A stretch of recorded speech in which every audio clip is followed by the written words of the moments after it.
Mateus 26, 37. Diz assim a palavra do Senhor. Mateus 26,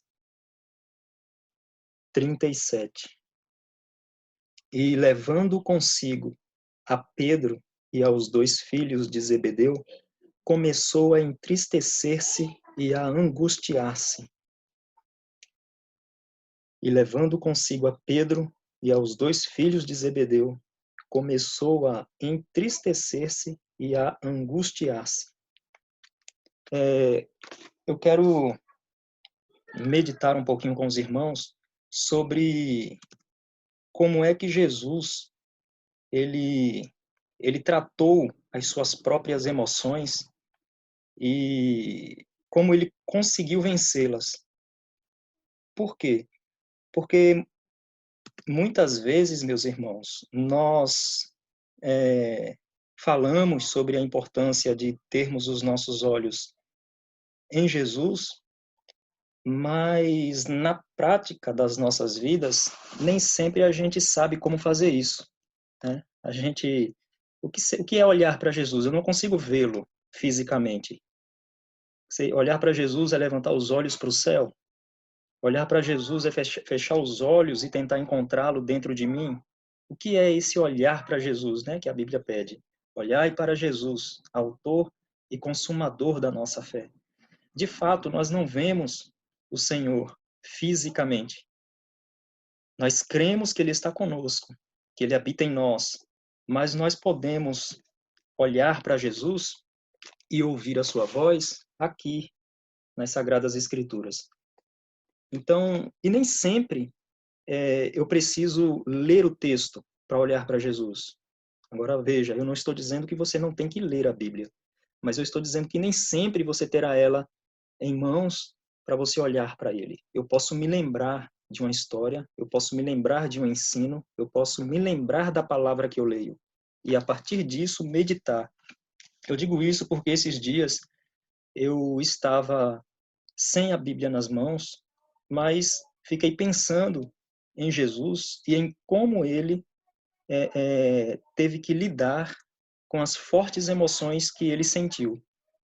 Ele está no Getsemane neste momento. Eu fiquei analisando todo o processo, do Getsemane à crucificação, e há muitas lições. Obviamente não vai dar para explorar tudo aqui, eu separei 3 de forma rápida e básica, e porque eu entendo que a prática dessas 3 coisas vão nos ajudar muito.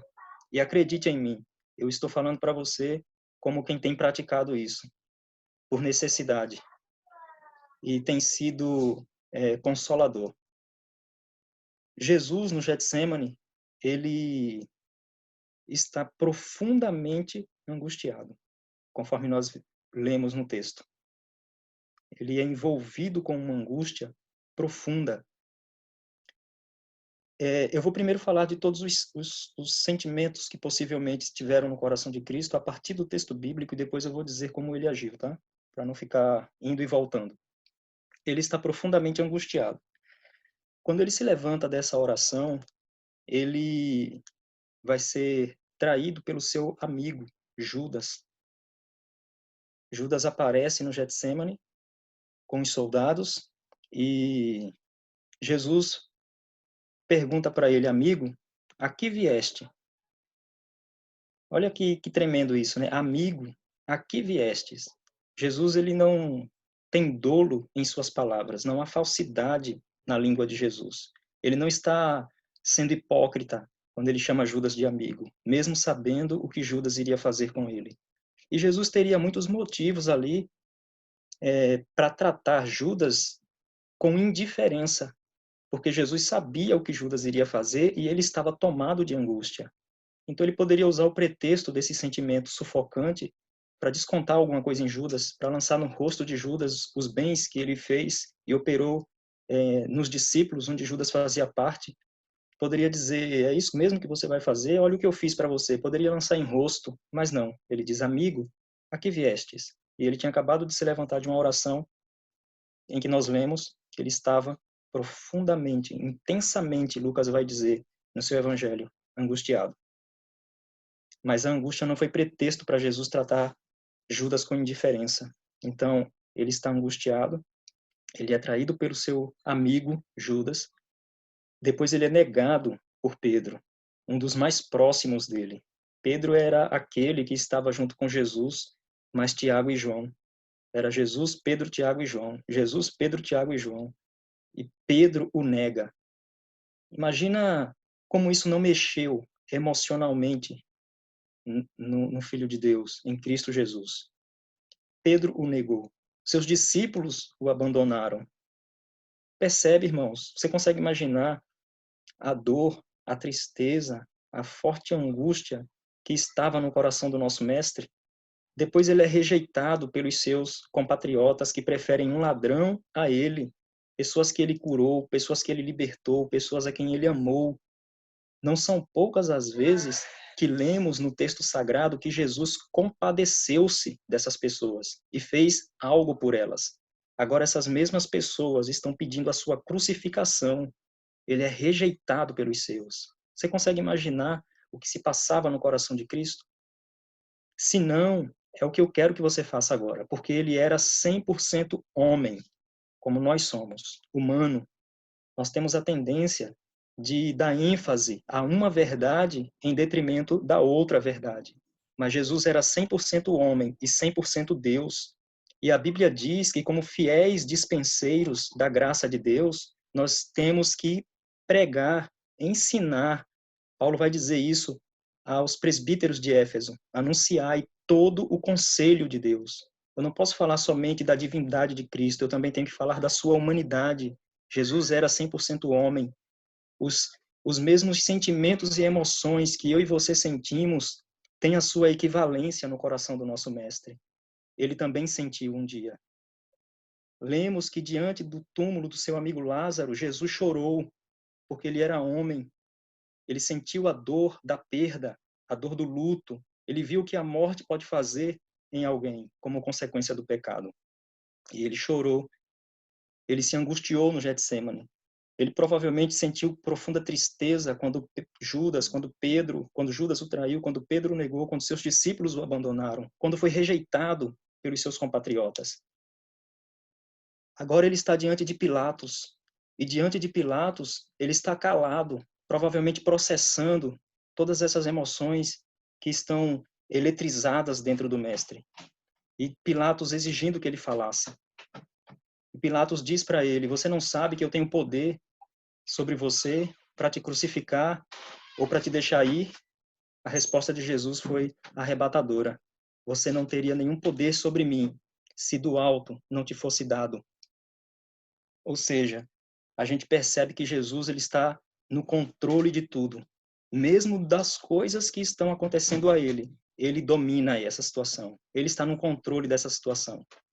Ele é conduzido de um lado para o outro.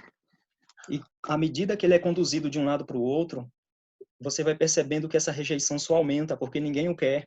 Os judeus lançam para os romanos devolvem para os judeus apelam para César, e então é decretada a sua crucificação. E lá na cruz, quando o mestre está sendo levantado ali naquele calvário, você consegue imaginar a dor, a tristeza, o turbilhão de sentimentos que havia no coração de Jesus? Você consegue imaginar? E em nenhum momento ele cometeu pecado, mesmo sentindo o que ele sentiu.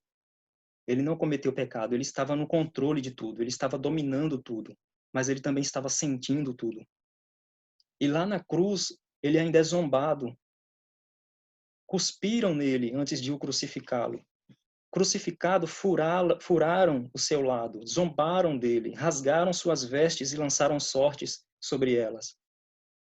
Lá na cruz, um dos ladrões que estavam do seu lado vilipendiou dele, lançou injúrias contra ele, blasfemou do nome dele. Enquanto ele estava crucificado, ele precisou ouvir que homens lá embaixo que assistiam à sua agonia e à sua dor zombassem dele. Tu não és o Filho de Deus? Desce da cruz. E o que ele faz? Ele não descarrega essas emoções naquelas pessoas. Porque apesar de estar em profunda angústia, em profunda tristeza, apesar de ter sofrido rejeição e de ser abandonado pelos seus, ele não se deixou irritar por isso.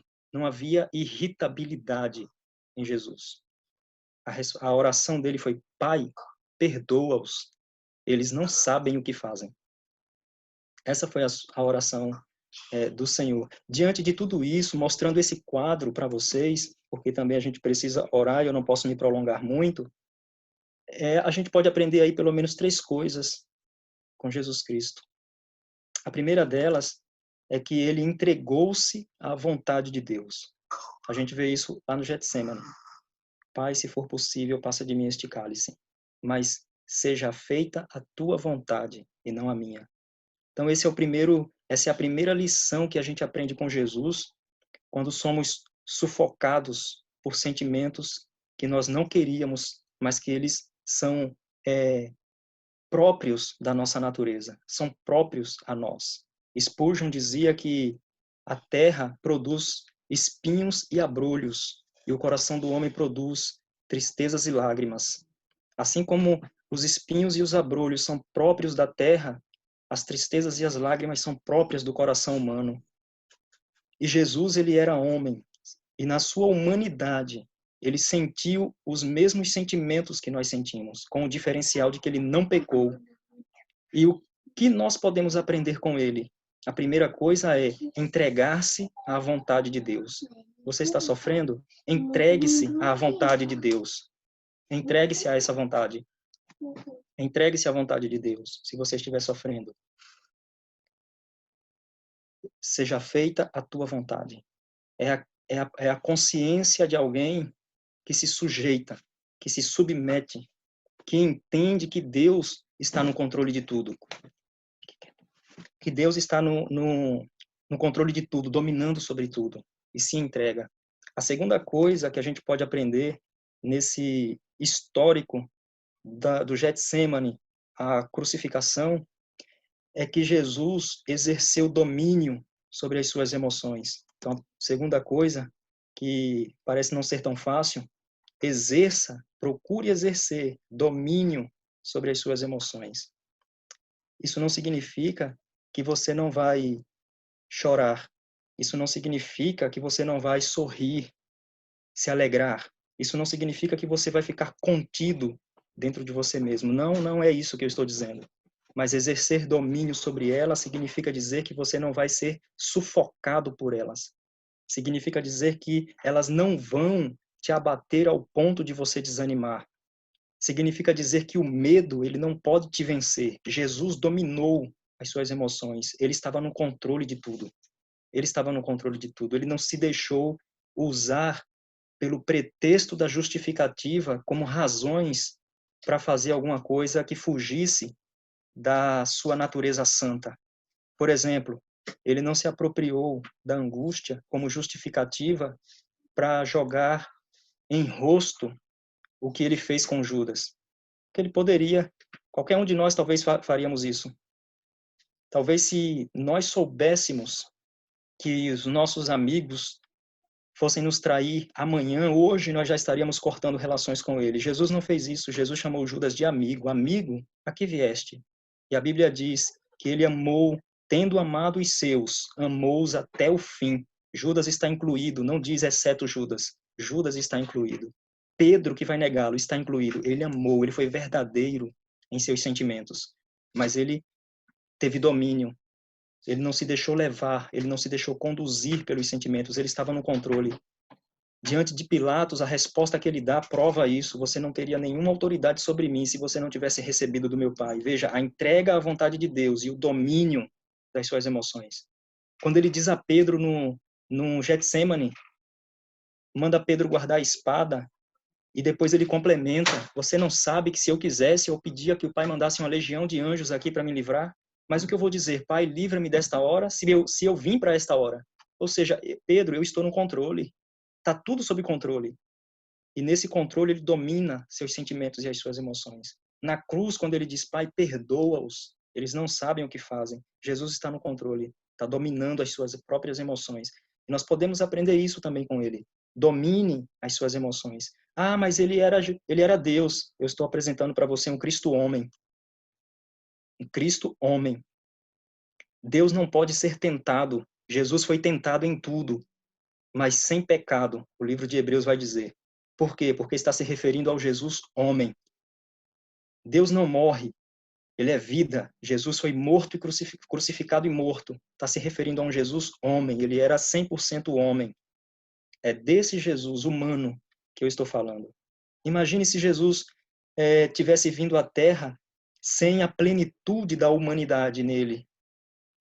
Imagine se ele nunca tivesse chorado. Imagine se ele nunca tivesse sentido angústia. Imagine você que Jesus veio, mas ele nunca sentiu tristeza em seu coração. Ele não sabe o que é o sofrimento. Você teria coragem, meus irmãos, de se aproximar de um sacerdote desse, que não compreende suas dores, que não se compadece de suas tristezas? Porque eu não teria. Seria decepcionante descobrir, quando eu me aproximasse de Jesus para orar, e descobrir que ele nunca sequer derramou uma lágrima. Ele não entenderia as minhas. Seria decepcionante me aproximar de Jesus com medo e perceber que ele nunca sentiu medo. Seria decepcionante me aproximar de Jesus para interceder e apresentar para ele minhas preocupações e tristezas e saber que ele nunca se entristeceu, ele nunca se compadeceu de alguém. Mas não, ele era 100% homem e ele sentiu tudo isso que você sente. Por isso, diz o escritor da carta aos Hebreus, nós podemos nos aproximar dele, porque ele nos entende. Parafraseando, usando a minha linguagem, é isso que diz lá. Ele te entende quando você se aproxima dele. Porque ele esteve aqui, ele sentiu tudo isso, com o diferencial de que ele não pecou. Mas como eu posso dominar? É possível mesmo? É. Acredite em mim, eu prometo a você que é possível dominar. Mas para isso, você tem que primeiro se entregar à vontade do Pai. Para isso, você precisa mergulhar na palavra de Deus. Para isso, você precisa não abrir mão da oração. Para isso, você precisa se encher da presença do Espírito Santo, porque essas coisas vão vir, vão fluir, mas elas não vão te vencer, elas não vão te sufocar. E, em último lugar, lembrar-se exatamente disso que Jesus também sofreu. Na verdade, eu até antecipei um pouco. Ele também sofreu. Ele é um sacerdote que pode se compadecer das nossas fraquezas. É o que Hebreus diz. Porque em tudo ele foi tentado. Em tudo ele sofreu. A Bíblia diz em Isaías 53, não recordo o versículo, mas está lá no contexto de Isaías 53, que ele era homem de dores e que sabe o que é padecer. Na verdade, me parece que é o Isaías 42, que fala do servo sofredor. Em tudo ele padeceu. Ele era um homem que sabe o que é padecer. Ele se compadecia das pessoas, ele se compadece de você. Então, como nós podemos vencer nossos sentimentos? Como nós podemos vencer algumas emoções que a gente gostaria de não sentir, mas que são próprias do nosso coração? Tal como disse Spurgeon, repetindo, pois assim como a terra produz espinhos e abrolhos, o coração do homem produz tristezas e lágrimas. Como vencer essas coisas? Colocando em prática esses três pontos que a gente enxerga na pessoa de Jesus. Entregue-se à vontade de Deus, exerça o domínio sobre elas por meio da oração, da palavra e do domínio próprio que o Espírito Santo produz. Para isso você precisa se encher dele e lembrar-se que Jesus também sofreu. Ele é o nosso referencial. Ele é aquele homem de dores que sabe o que é padecer. Então a gente pode se aproximar desse sacerdote e abrir o nosso coração para ele. Nós podemos fazer isso porque ele nos entende, ele nos entenderá, ele chorará conosco, ele sentirá porque um dia ele já sentiu. E ele não deixou de ser homem ainda.